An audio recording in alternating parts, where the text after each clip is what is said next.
Hello there and welcome to this video, and today I'm going to be discussing the incredible Bill Laswell, who I think is one of the most important musicians of the last 40 years.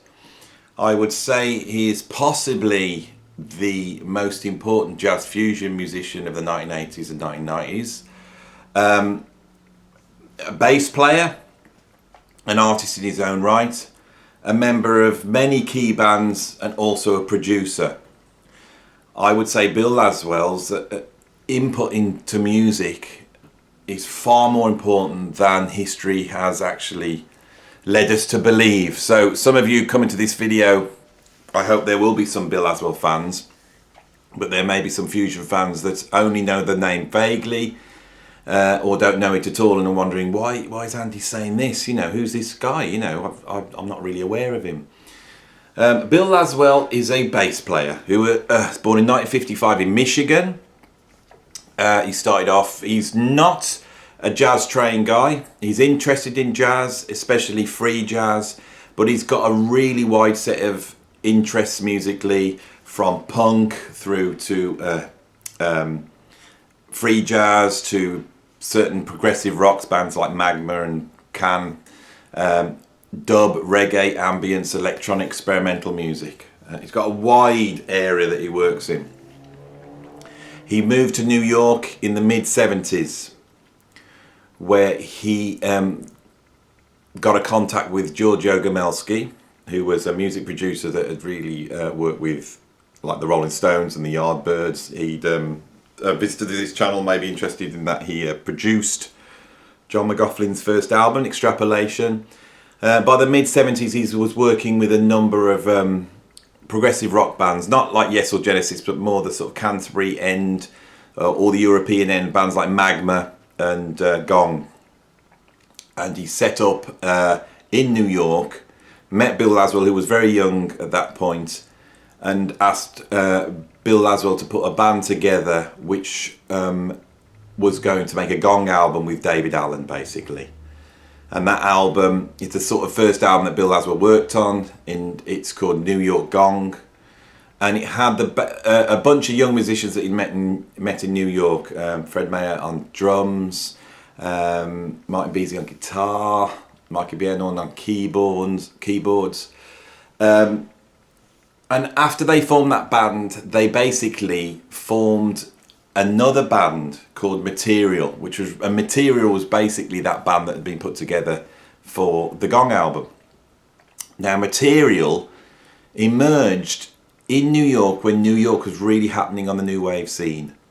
And there was a lot of musicians that outside new wave that had gone to New York for inspiration. For example, Brian Eno had, and Robert Fripp had. And Material really emerges in that new wave scene, but it's really, I think, a jazz fusion band. But the fusion of jazz is the jazz that it's fusing is really coming much more out of Ornette Coleman, I think. A lot more out of free jazz. And it's fusing with rock forms that are around at that time, which would be electronic music, punk, and new wave. Now, if I bring my personal journey into this, I discovered Bill Laswell in the mid-80s.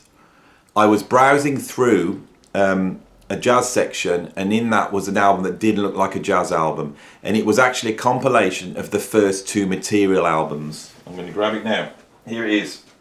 So the album I got was, there we go, Secret Life by Material, and this is basically compiled of all the early Material recordings. The original albums were called, if I show you, Temporary Music 1, that's the very first Material album, and Temporary Music 2. This album changed my life, basically. I think I never heard this type of fusion before. So when we look at the proper jazz fusion artists like Weather Report and Mavish Orchestra and 11th House, Returns Forever, what we have is a bunch of musicians that are jazz trained, coming up in the 1960s, hearing psychedelic rock, prog rock, the Beatles, you know, acid rock, and then things like Sly and the Family Stones, James Brown, and they're fusing jazz, which at that point the overarching influence I would have thought would be like Miles Davis and John Coltrane. So it's a sort of Coltrane-esque jazz, and modal jazz is fusing with a sort of psychedelic, proggy, hippie rock music. Okay. By the time you get to the 80s, I think a lot of those fusion players, they are taking their influences from popular music. In other words, they become a little bit mainstream. And the new jazz fusion that's coming up is very like jazz. It's sort of the Fusac, like David Sanborn and Grover Washington. And then they're mixing jazz with really like pop music. In the 80s, we really see jazz artists, they've really got their ear to people like Michael Jackson. They're really fusing, they're fusing jazz with something that's a lot less experimental than what they were fusing jazz with in the late 60s, early 70s. Material, this band, are different. Right? The rock music that they're listening to is electronic music, reggae, dub, punk, new wave. And what you're seeing is young new wave musicians mixing with actually very experimental musicians from the sort of Ornette Coleman school of jazz. Much freer, much more angular. These recordings here are basically the early material, which is Bill Laswell on bass, Fred Mayer on drums, Michael Beano on keyboards. You've got Cliff Coultery on guitar, and Robert Quine on guitar. This album is really, really interesting. It sounds somewhere like the Talking Heads, but with space to improvise. The improvisations are not jazz based. They are much more rock based, but there's an openness that you wouldn't get with a normal new wave band. You know, there's like, and some of the playing's quite avant-garde. So it's like new wave guitarists listening to Ornette Coleman and trying to play the guitar within a new wave group. There's nothing really quite like this. This is a really incredible album, right? So Bill Laswell has this new band, and that's really what first gets him noticed, is his bad material. He signs up with Celluloid. Celluloid's a French label which is going to be very influential in hip hop. Really, they're going to be recording lots of different rap acts, and Laswell gets pulled in to work with these rap groups. He's not a rap fan, but he's working at the pointy, experimental end of music in New York. Around this time, he gets pulled into play on this album for Brian Eno. Now, this here, My Life in the Bush of Ghosts, is one of the most important albums in terms of music in the last 40 years. This is where you really hear, Eno and David Byrne are using like drum loops. They're using early sampling. They're using found objects, found sounds, spoken word, and they're tying together this in a sound which is going to be the musical part of hip hop. And Bill Laswell's on this album. He's part of this, and he's involved in making this sort of music. And he's pulling in all his influences into it. All this, rock, jazz, punk, new wave is all being pulled into this, right? At this time, he starts to he forms a couple of other bands as well, which are worth mentioning. He forms a band called Massacre, which I haven't got an album of, with Fred Frith, who was the guitarist with Henry Cow. And Henry Cow are a very avant-garde progressive rock band from the 70s. And they're making even more jazzier new wave music. He also forms this band, Curl You, which is this is a fantastic album here. Bill Laswell, George Cartwright, Tom Cora, Nicky Scopolitis on guitar, who's going to become a really important musician for Laswell, and Bill Bacon, I think, on drums. And this is really like punk Ornette Coleman. If you listen to Ornette Coleman's, I'm going to do a video on Ornette Coleman's fusion band's Prime Time. That's a really important band, and that's, I think, is really influencing some of the stuff that's going on here. So Laswell's really, he at this moment in time, he's really making some interesting stuff. It's like a new jazz fusion. It's a jazz fusion for the 80s. As I go through this, see, Bill Laswell has made all sorts of different music in his career. Okay, this is something I need to explain. If you're not aware of what we're talking about, I feel that Bill Laswell has created an alternative music, an alternative universe of music. All right. When I started this channel, I knew that I was going to have a real problem when I was going to cover Frank Zappa, because there was 100 albums to cover. And even the John McLaughlin, trying to cover all the 50 albums that John McLaughlin made, that was a really frightening thing to do, right? With Bill Laswell, the albums he's involved with is somewhere between 1,000 and 3,000 albums. And those albums cover him producing mainstream acts like Iggy Pop, like Motorhead, like Mick Jagger, right? Full-on production, top end of the music business, the biggest acts, where he just acts as a producer, right? Right down to experimental recordings, ambient, electronica. He's put together a variety of different bands that have worked in like funk, punk, jazz, fusion, world music. You know, it's a huge world, like an alternative world. Laswell, once material started, when we get to this point, one of his signature things is using musicians from different backgrounds and getting them to fuse together. He is a true fusion artist.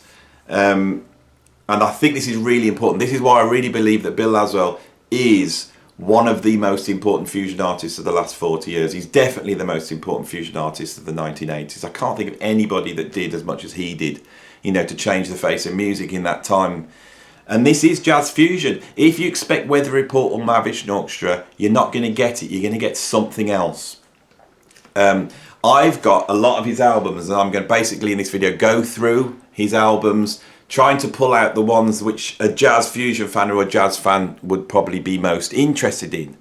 So after the early Material albums, you know, Temporary Music 1, Temporary Music 2, he's worked with Brian Eno. He's got a couple of improvising sort of new wave bands, Massacre and Curlew at this time. He makes a solo album called Basslines, okay?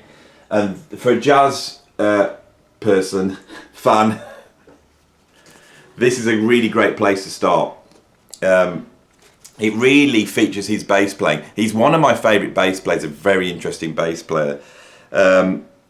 It's got basically the Material people on there. So it's got Bill Laswell, Michael Beinhorn, Daniel Ponce, Martin Beasley, all these people who worked with Material. But it's also got Ronald Shannon Jackson's going to be a very important collaborator with him. Ronald Shannon Jackson had worked, he's really come out of that harmonic school of Ornette Coleman. I think he played with Prime Time, he played with James Blood-Ulmer. Really, really interesting drummer. A really interesting drummer that was also fusing jazz and rock, but in a way that no other drummer has.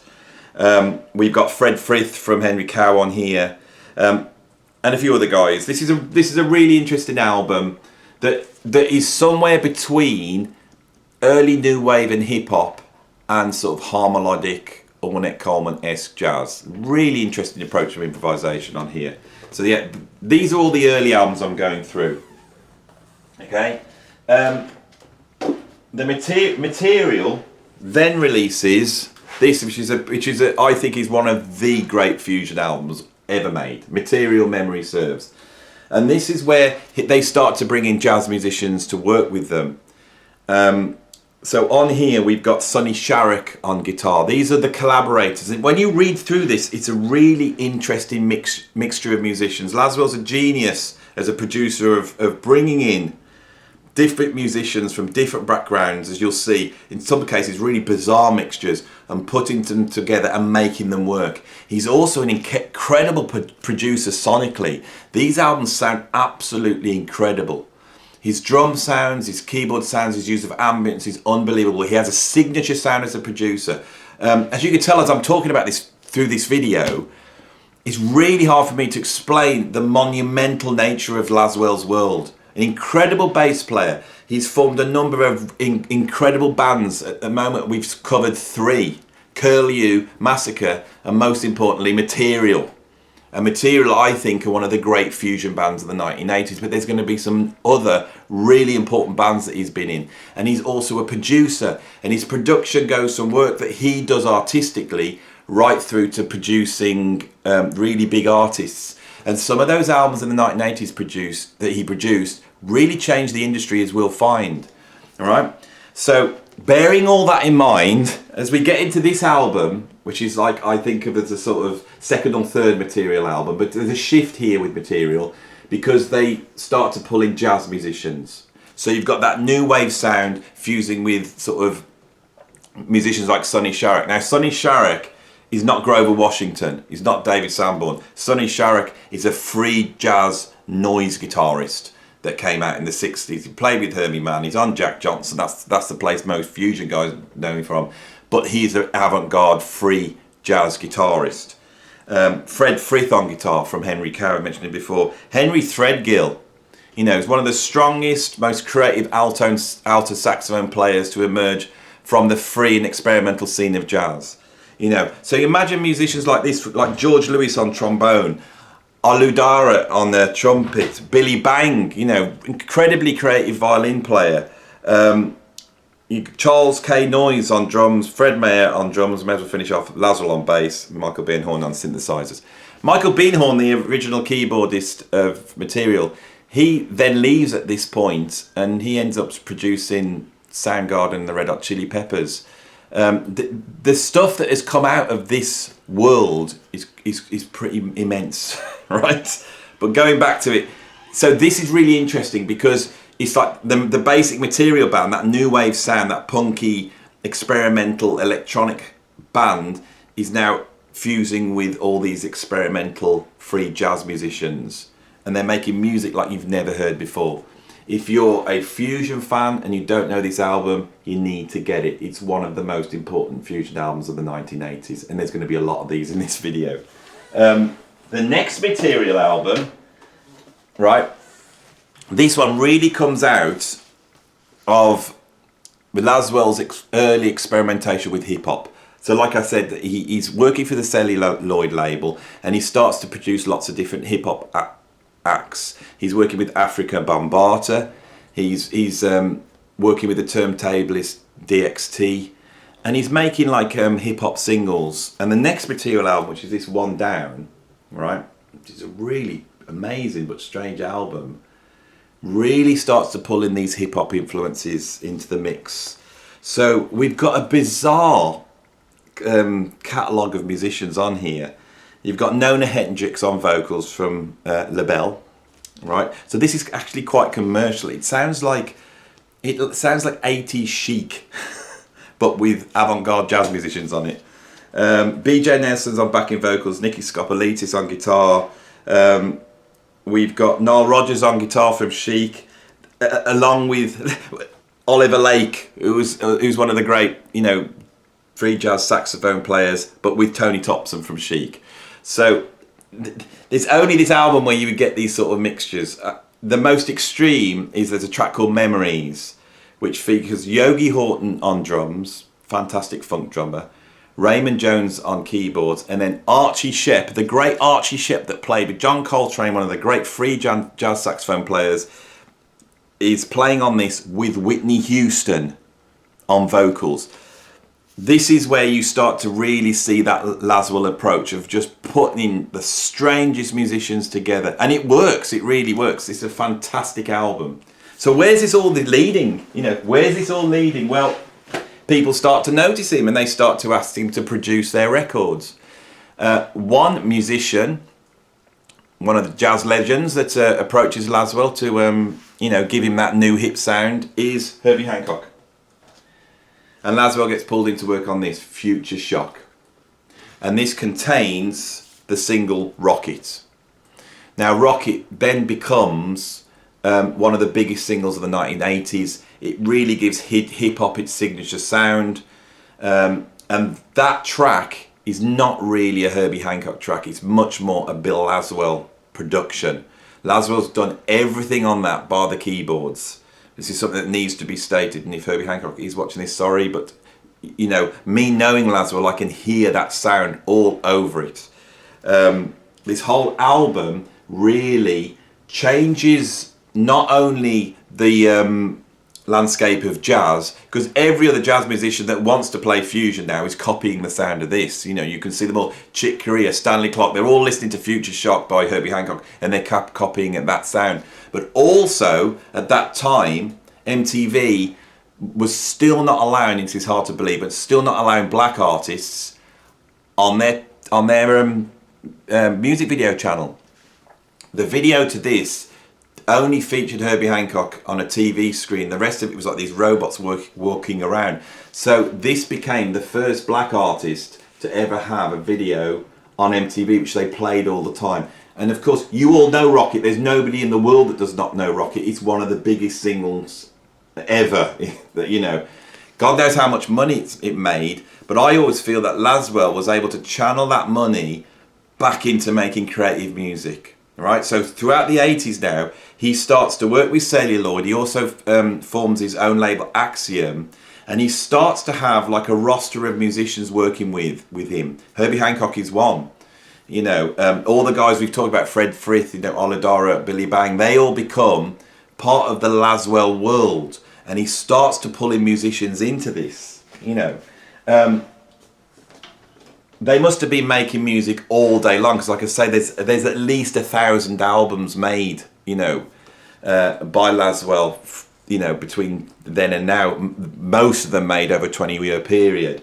I've got some strange albums that I'm going to bring into the mix. I love this album. This is by Genji Sawai, and it's called Sawaka. This album here, right? This is, I think it's an alto sax player, Genji Sawa. He is Japanese saxophone player, I think. But this has also been given the Rocket treatment. So this is like Japanese jazz fusion put through that Rocket hip-hop sound. It's a really amazing album. I love this as much as Future Shock. And it's really out there. It's got a whole host of Japanese jazz musicians and Japanese experimental musicians on here. The thing with Laswell, it's an alternative universe. You know, anywhere else this album would be getting talked about, but this is like one of 1,000 albums that he's made. And you find that with Bill Laswell, that some of these albums, they're not throwaway, they're epic. He brings an album out and it's epic. You look at the lineup and the amount of tracks and what the tracks do, and it would be the centerpiece of any other artists. You know, it would be their main album. But with here, it's just one of 1,000 albums. All right. He carries on doing a lot of production for Herbie Hancock. I love these albums. He produces this sound system, which takes the Rocket sound even further out, and then he produces this Perfect Machine, another Herbie Hancock album, pushes that sound. This is the signature sound. You know, Herbie Hancock is leading the way sonically. It's not like other fusion bands that are playing in the 1980s that are just following, you know, the contemporary sounds. This is leading the way. But he also made this. He produced this with Herbie Hancock, and this is a typical Laswell project. So this is Herbie Hancock teamed up, improvising with Fode Musa Suzo, right? Who plays kora and talking drum, right? This is, Laswell seems to enable these incredible albums to be made, you know, that normally wouldn't get made. That's a fantastic album, all right? I pulled out some of the other production albums from the 1980s that he's done. There's a whole host of them. I know he produces Iggy Pop, he produces Mick Jagger, he produces Motorhead. But the album for me in the 80s that is another, I would put it as one of the great albums of the 1980s, is the Public Image Limited album called Album. Or if you bought it on compact disc, it was called Compact Disc. I think if you bought it on cassette, it was called Cassette Recording. And that's an absolutely incredible album because it pairs John Lydon, Johnny Rock from Sex Pistols, with a whole host of sort of world musicians like El Shankar on violin, and a whole host of, like, you know, I think Zakir Hussain on tabla, Indian musicians, North African musicians. But it teams them up with Jonas Hellberg on bass, who played with John McLaughlin, It teams him up with Ginger Baker, Tony Williams, and then throws Steve Vai, you know, the virtuoso rock guitarist, in the mix as well. That album is something else, and I can't find it. I was going to try and dig it out and show you it, but you know, that would be an example of Laswell's production. He produces Sly and Robbie at the same time, and so he's having hit records as well as making experimental music. I've just pulled out a few albums from this time that I absolutely love. Here's one by Ronald Shannon Jackson, Decode Yourself, which also features a very young Vernon Reid from Living Colour. This is also one of the great fusion albums of the 1980s, right? If you aren't a fan of that sort of GRP Fusac, or, you know, the Chicory Electric Band, or if it's all a little bit light for you and you want something that's as heavy as a Mahavishnu Weather Report, this is where you need to go. This is heavy, right? It's not the Mahavishnu, this is something else, but this is heavy stuff. Ronald Shannon Jackson with the Decoding Society, incredible. He starts to really experiment at this time in the mid 80s to early 90s. He starts to bring in world music influences, ambient and electronica influences, and he mixes this up with like dub. And here's an album that's by Nicky Scopolitis that he produced called Next to Nothing, and that's a really beautiful dubby, trippy, ambient sort of album. Can I read who's on here? Ginger Baker on drums, Bill Laswell bass, Simon Sheehan on violin, Fred Frith on violin, I think, and then Ayeb Dieng on percussion. A beautiful album. Okay. Here's another band he forms in the mid-80s. Let's grab this. Last Exit. So Last Exits are like a cross between Motorhead, Napalm Death and Ascension by John Coltrane. It's free jazz, like done thrash metal, heavy metal. It's got Sonny Sharrock on guitar, the incredible Peter Brotzman on saxophone, Bill Laswell on bass, Ronald Shannon Jackson on drums. This is scary stuff. I'm going to do a separate video on Peter Brotzman, because I'm going to do a video on extreme albums where, you know, most likely in the free jazz realm, where they've really pushed it as close to noise as they possibly can. And I think Peter Brotzman will win the #1 place with his absolutely terrifying Machine Gun from 1968. But this is equally terrifying, you know, Last Exit. This is scary stuff. There's a moment on here where they pull in Herbie Hancock and he gets pulled on stage. This is all recorded live, and Herbie Hancock Herbie Hancock can play free and he can play out, and he's doing both, and he sounds incredible. And then suddenly Last Exit just kick in and it's utter destruction. God knows what Herbie thought, but yeah, that's scary stuff. They did actually bring out a studio album which is actually a little bit more accessible, and I really love this album. It's very dark, very menacing. Look at that incredible covers. The covers of these albums are also, the whole package of the Bill Laswell universe is incredible. You know, the artwork, the what the albums are about. There's a lot of esoteric sort of philosophy, spirituality, multicultural, you know, views of nature and the world are all pulled into Laswell's world, you know, and this is more accessible but pretty dark. If you're looking for very, very dark fusion, if you want to go past King Crimson, the Mahavishnu Orchestra, you know, and Coltrane and all that, to something even darker, this is where you want to go, you know. So yeah, Last Exit, incredible band. All right, so I'm moving on now. I pulled out a bunch of albums which I think will be of interest for jazz and jazz fusion people. Like I said, there's one thing I was reading. They were saying they think there's 3,000 albums connected with Bill Laswell. There's definitely over 1,000. So I've got a lot. I pulled out a few here. This one here, Ginger Baker, Horses and Trees. That's my favourite bit of Ginger Baker's drumming. He is absolutely incredible on here. This is like the companion piece to the Public Image Limited album as well. This is sort of Ginger Baker playing in a sort of North African style. It's got like Ginger Baker Shankar on violin. It's got Bernie Worrell from Parliament Funkadelic on here. Nicky Scopolitz on guitar. You know, Darren Ponce on batar. Ayeb Ding on chatan. You know, there's Kalimba on here. Foda Musa Souza, the guy that made the album with Herbie Hancock, he's on here.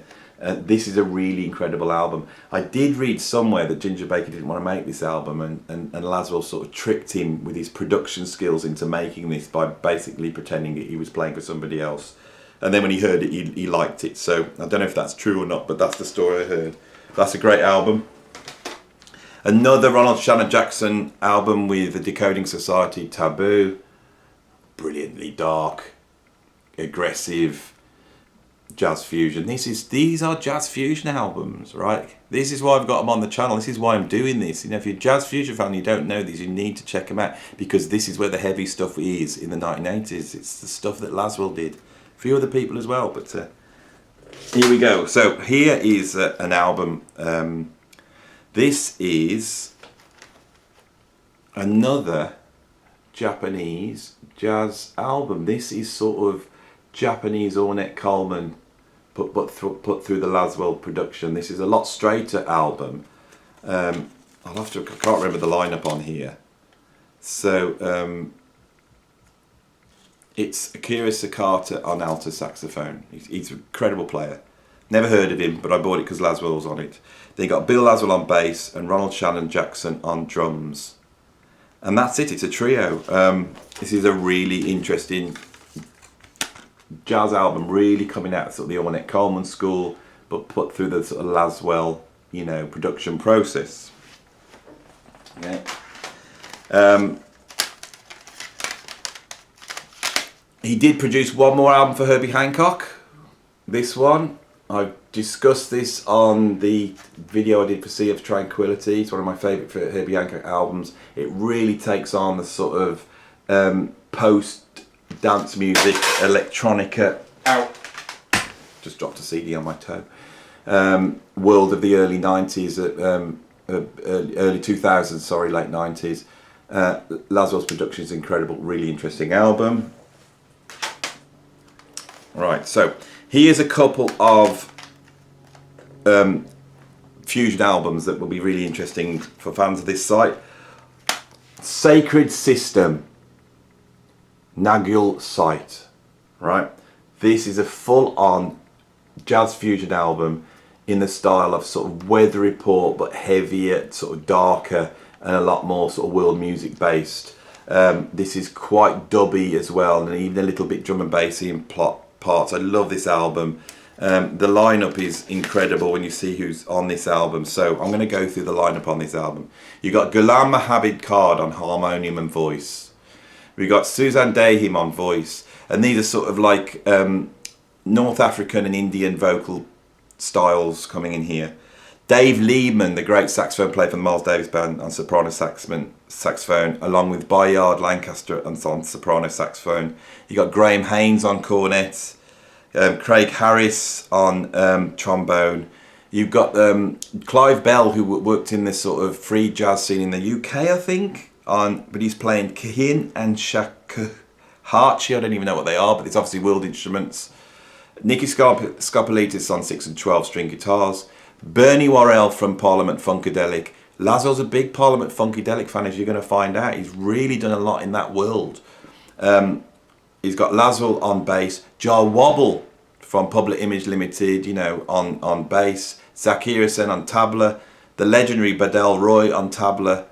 Billy Buchan on tables, Ektar log drum percussion. Hamid Drake on drums. And Ayeb Ding on chatan and bells. This is a fantastic album, and what I find interesting is imagine pulling those musicians together and making it work. So yeah, if you're a fusion fan, here's another one. This is why I'm putting them. There's so many Laswell albums, and I am going to bring out a few of the non-fusion ones so you can just check them out. But I'm really trying to poke you towards some of the fusion albums. Right. In the early 90s, he formed a fusion band called Arcana, and they brought out 2 albums, right? This one, which is called The Last Wave, and this one, which I think is called Arc of Testimony, right? This is a full-on fusion album. This is a full-on free jazz album, right? So let's just look at The Last Wave. This is a trio, which is basically, I don't need to look, it's a trio of Bill Laswell on bass, Tony Williams on drums, with Derek Bailey, the British free jazz guitarist. This is the last great Tony Williams performance. This is the last great Tony Williams performance. This is experimental music. It's difficult, but it's beautifully recorded. Laswell's production is incredible, and he allows Derek Bailey and Tony Williams the space to experiment. This is a very important album for the last few years in terms of jazz and jazz fusion. This one I like even more, if I get the right way around. Arcana, Arc of Testimony. And the lineup on this, again, is Tony Williams on drums with Bill Laswell on bass, but Pharaoh Saunder on saxophone, who played with Coltrane on all those albums, free jazz saxophone player. Graham Haynes again, Bayard Lancaster again, Nicky Skopolitis, and then the incredible Buckethead on guitar, who ended up in Guns N' Roses. Laswell is one of the people that really brought Buckethead to the fore. And once he met him, he deployed him in a number of bands, and actually formed a band around him called Praxis that I'm now going to talk at length. But this isn't like Praxis. This is much more sort of weather reporty, spacey jazz. This is phenomenal. I know I'm saying there's a lot of phenomenal albums here, but this is why I'm doing this video, and this is why this video is so long, because these are all fantastic albums. You know, I'm aware on this channel that I've been covering a lot of stuff from the 70s and nothing from the 80s and 90s and 2000s. All this is 80s and 90s and 2000s. This is the jazz and jazz fusion that I like, right, from that period. Right, so let's move on to, before we get to Praxis, let's go back to Material, because Material, right, which was his first band. If you're following this video, there was a first band, and he made all those incredible albums in the late 70s, early 80s. He brings the Material band back in the late 80s, early 90s, but it's a completely different lineup at this point. And he makes, the first album that comes out is this one. Now, I've lost the cover, so I've had to make my own cover, but I'll hold it up anyway. It's called Seven Souls. And on here, I can't look at the lineup because I haven't got it, right, and I can't remember it. But the important thing on this is it features William Burroughs and his poetry, and he's reciting poetry that's based upon the Egyptian Book of the Dead, and how the soul, you know, when you die, the different stages you go through in terms of Egyptian sort of esoteric knowledge. This album's absolutely fantastic, and this new sound that Material comes back with is a sort of world music, ambient dub with a touch of Parliament Funkadelic thrown in, with William Burroughs sort of rapping over the top. If you can imagine that, then that's what this album sounds like. They then make this, which I absolutely love, one of my favourite albums of all time, Material, The Third Power. And this pushes the dub and the reggae and the Parliament Funkadelic further out. Let me just go through the lineup on here. Right, so it has on it the Jungle Brothers on vocals, Jalaluddin Mansur Nuruddin on vocals from The Last Poets. The Last Poets were like the very first rap group from the 1960s. They were doing jazz poetry with a rhythm section, and Laswell produced The Last Poets. He actually brought them back in to the music world and got stuff recorded with them. He's supporting here at this point. He's supporting so many artists who would not have survived without him bringing these legends in on his albums, kept their careers going. It's got Shabba Ranks on vocals, Bootsy Collins from Parliament Funkadelic, James Brown on vocals and bit of guitar, Gary Scheider from Parliament Funkadelic on vocals, guitar, Gary Mudbone Cooper, who I think is also from Parliament Funkadelic, on vocals. We got Herbie Hancock on piano, Bernie Worrell from P-Funk on piano and organ, Jeff Bover synthesizers, Henry Threadgill, the great jazz saxophone player who's actually playing Fruit, Robbie Shakespeare of Sly and Robbie's on bass, Nicky Skopolitis guitar, Michael Hampton on guitar, again Ayub Dieng, I can't say his name, but he's on every one of these albums on sort of world percussion. And then Sly Dunbar on drums. So it's an incredible album. And Laswell seems to be able to take Bootsy Collins, Sly and Robbie, Shabba Ranks, Henry Threadgill, and thread it together in a way that works. And what you get here is like I said, is this sort of dubby reggae, P-funky album, but it doesn't sound like that at all because the production's so different. And it's got this huge brass section, which is Arlo Doro on cornet, Joe Daly baritone horn, Richard Harper euphonium, Marcus Regas tuba, and then with whistling mixed in. And that brass section is this really deep. It's not like a James Brown brass section, but we do have the James Brown brass section on here as well. We have Fred Wesley, Maceo Parker, and Pee Wee Ellis. This is a monumental album, right? And I'm sure after with my explanation, some of you will be rushing to have a listen to that. It's absolutely amazing, right? But it's not as good as what followed up by Material, but this would be in my top 5 jazz or jazz fusion albums of the last 30 odd years, right? This is an incredible album. It is full on jazz fusion, but with a very strong ambient electronica dub approach. They actually do a remix of Cucumber Slumber by Weather Report, which is better than the original. Sorry, it just is. Who's the lineup on here? Bill Laswell, Wayne Shorter, William Burroughs, Louis Sola, Simon Shaheen, Nicky Scopolitas, Bernie Worrell, Bootsy Collins, Shanker, Sly Dunbar, Jeff Bover, Jahid Rassi, Jonas Hellborg, Zakir Hussain, Trilot Gertu, Viku Viniakam, who is from Shakti, Fahim Dandam, George Basil, Michel Bakluk, and again Ayub Ding.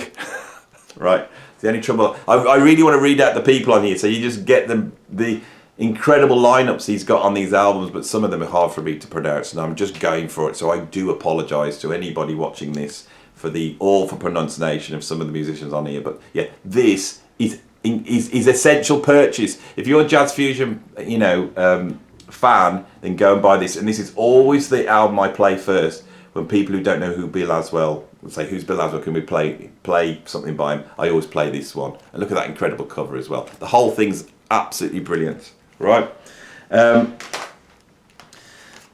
Here's a few other albums from that period, which are really great. Bill Laswell released a solo album, which is completely unlike his first album. It's a very quiet acoustic but dubby album called Hear No Evil. I've got to go through the lineup. The lineup from these are always really incredible. So the lineup on this is Bill Laswell, Shanker, Nikos Skopolitis, Zaki Hussain, Ayub Dieng, and Daniel Ponce. No drummer on it. It's all percussion. Really like this album. Had it on the other day. A lot of the Laswell stuff some of it can be almost pure noise. Very dark, but that's a very relaxing album. He had a project called Divination, which did 2 albums. I've got them combined here. This is full on ambient music, but you get these like dub bits come in. It's got Buckethead on here, but it's not the normal Buckethead. Robert Musso's on here, who's also made this album, which I really like, Active Resonance. And this has got, look at the lineup on this. This album is not a famous Laswell album. Some of the ones are really famous. Not many people will have this album, right? So this is a sort of quite rare one to get hold of. It's on Mewworks Records. It's not on the normal label that you'd get Laswell stuff. But then look at the lineup. Bootsy Collins, Bernie Worrell, Bill Laswell, Jonas Hellborg, and then Robert Musso on electric guitars. So give you an idea of what we've got going on with Laswell. So what are we moving on to next? Right, so yeah, early 90s. Mentioned Buckethead.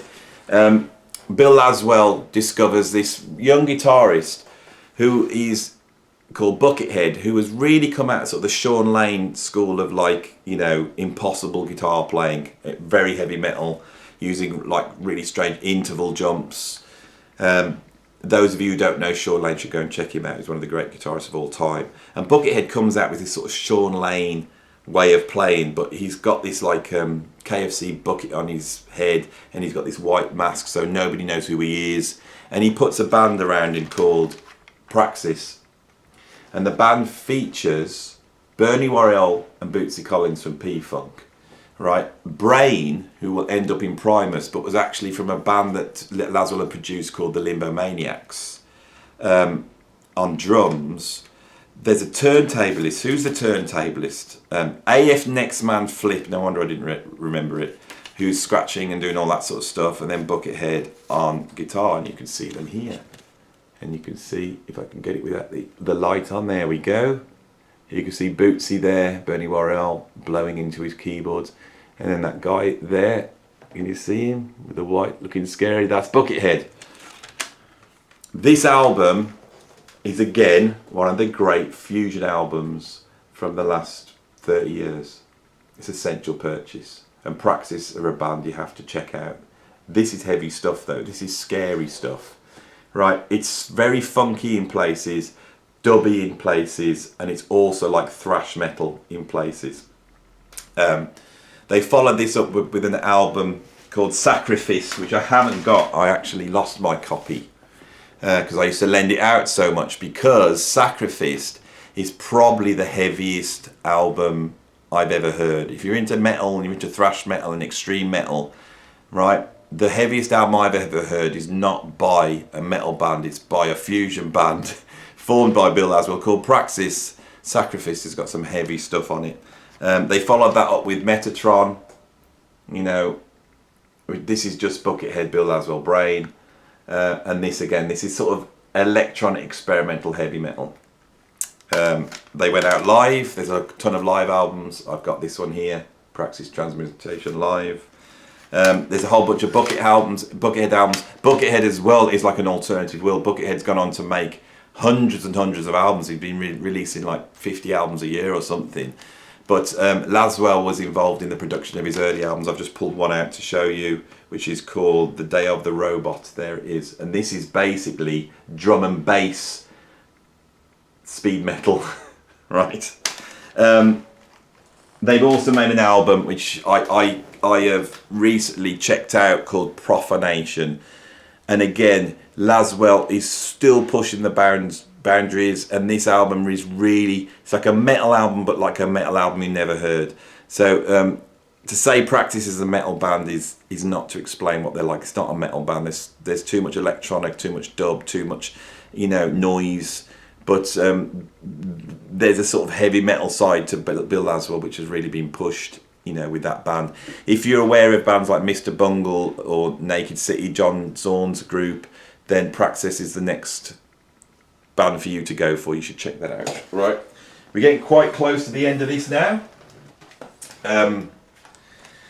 He's really worked with a lot of the P-Funk, and he's made some incredible P-Funk albums. If you're a funk fan, then I would go and check out Funkonomicron, right? This is a double album, double CD of Parliament Funkadelic made by Bill Laswell. It's not cover versions. He's working with the guys. I'll tell you who's on here.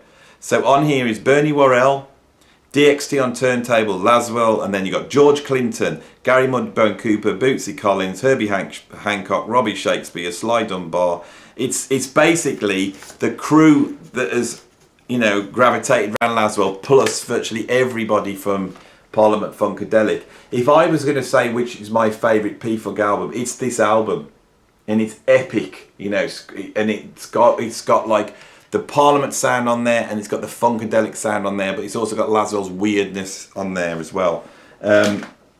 Here's another great P-Funk album by Bill Laswell, Blacktronic Science by Bernie Worrell, which again features Bootsy on there. You got George Clinton's on here, so this is like a P-Funk album, but with Laswell's production.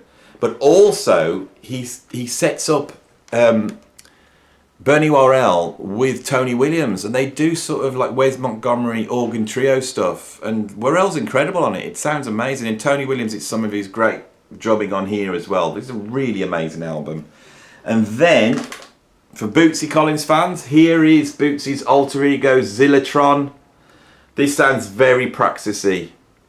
You know, let's have a look at the lineup. I always have to check the lineup on these just to see what surprises there are on it. You know, this has got Bootsy Collins on bass, Bernie Ware on keyboards, Buckethead on guitar, Bill Laswell on bass, Grandmaster Melly Mel on vocals, Uma bin Hassan from The Last Poets on vocals, Deborah Barsha backing vocals, Christian Babe backing vocals, and a ton of other backing vocalists. I love this album, really interesting, and it's quite heavy. It goes from sort of Bootsy Collins funk right through to some like almost like Ministry-esque metal. Laswell has also remixed stuff. For fans of this channel, this is essential purchase. Carlos Santana, Divine Light, and this is a Laswell remix of the Illuminations album that Santana made with Alice Coltrane and Love, Devotion and Surrender. And to hear Love, Devotion and Surrender mixed by Laswell, because he's an incredible producer, and it sounds, he winds in bits of ambience and he brings the drum sounds up and he just cleans up those tracks. But he can also be sacrilegious. So I know there's a lot of John McLaughlin fans here, but when the Life Divine, the mix he does of the Life Divine on here, he actually mutes John's guitar solo. And it's, I really like it. It's quite a shock, but it does seem to work. But he's more than made up for it, because Laswell also did a remix of the second Tony Williams Lifetime album, Turn It Over. And he cleaned it up. And this album was never released, but if you get on the internet and go onto YouTube, you'll find it. Just put Turn It Over, Tony Williams Lifetime, Bill Laswell remix. And you finally hear what that band should have sounded like.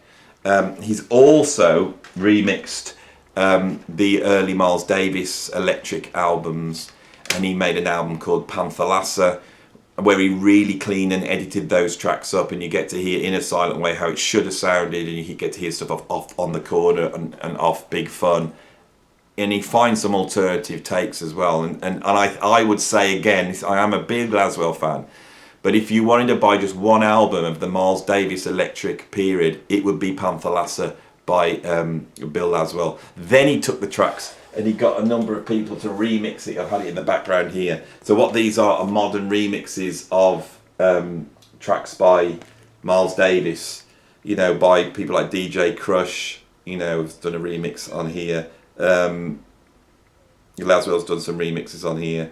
This is fantastic. This is the for DJs, it's the vinyl version of the remixes for Panthalassa.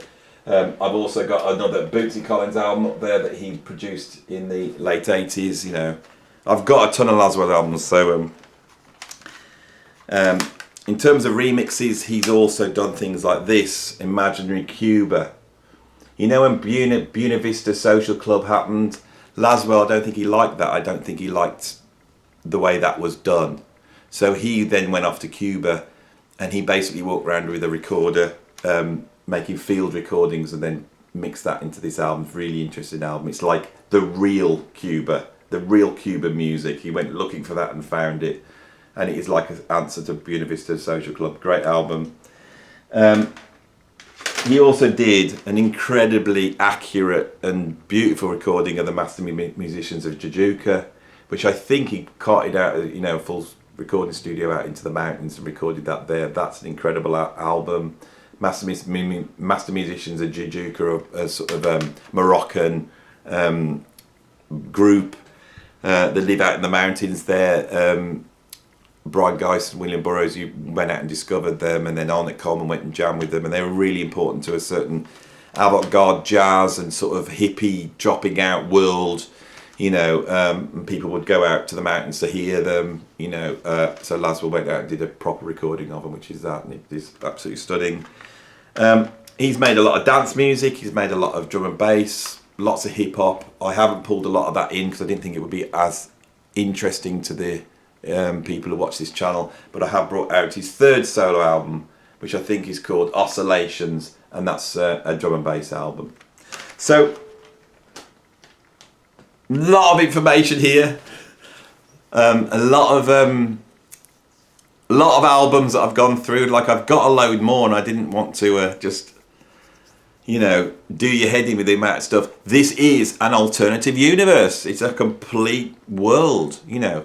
The question is, why is Bill Laswell not a household name? Why is Bill Laswell not mentioned in the same breath as Weather Report and Mavish Orchestra? Why is he not mentioned in the same breath as the Chick Corea Electric Band?